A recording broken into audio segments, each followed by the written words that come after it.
wanted to buy your godson a virtual headset. I did not want to buy it. You did not want to buy it? No. Okay. I had already bought him a $500 iPhone, but he told Quanyce that's what he wanted as well.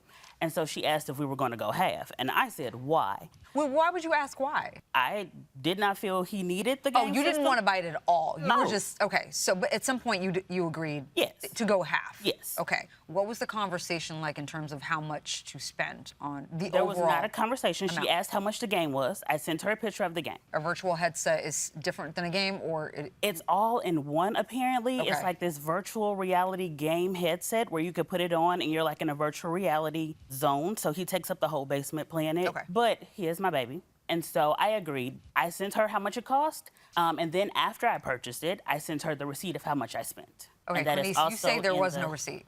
There was no receipt. So first of all, our son did not come to me. She came to me and said, your son wants a virtual reality headset. She said, And your son. Yeah, your son. And then she stated that you need to talk to him. And I said, well, from what I've been hearing, right, because I'm no longer in St. Louis, but he's been getting in a lot of trouble, so why would we buy him a virtual reality headset?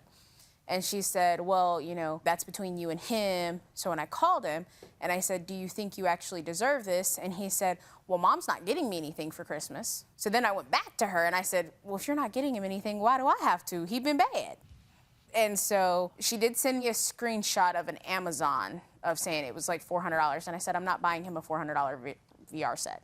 And Well, your so- half would be 200. Yeah. And you weren't willing to spend that. Yeah, so Okay. I looked up another one, and it was like 200, and I was like, why can't he have this one? He does not need the latest of everything. And so from my understanding, we were going with that one. So when she sent saying that she bought it, I didn't agree to that. She didn't give you a receipt, No. but you said you did provide a receipt. Yes, if you can turn to Exhibit A on page 3. This is me sending her the text message of how much it was. I see a $299 and I see a $478. Which one were you talking about? So he wanted the $478 one. I bet. You're right.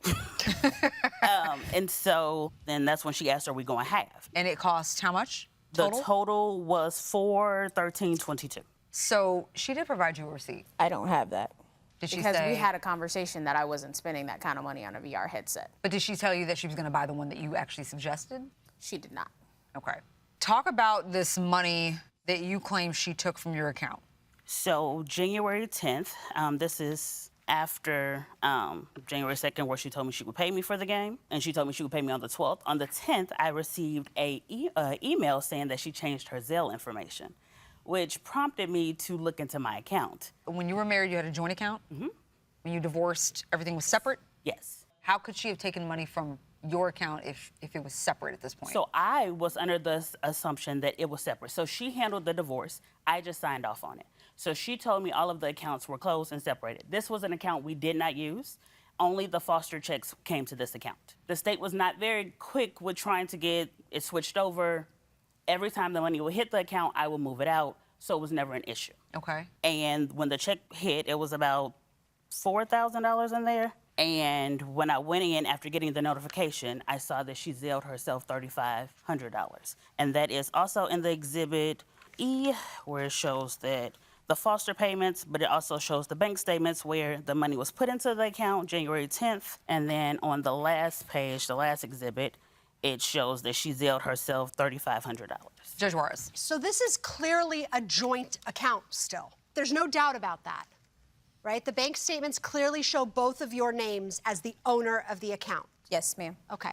So you just said a moment ago that you kept that account open, but every time money was put in it, you took it immediately out. Yes. Okay. I also pay the IRS And you statement bill out of pay here the- as well. So you were actually using this as a daily account. So This- we agreed that the check that we got from escrow, I told her I would just pay off the taxes. Wait a minute. You received the check out of escrow while you were still married? Yes. What did the divorce decree say about that check? It did not say anything. Why not?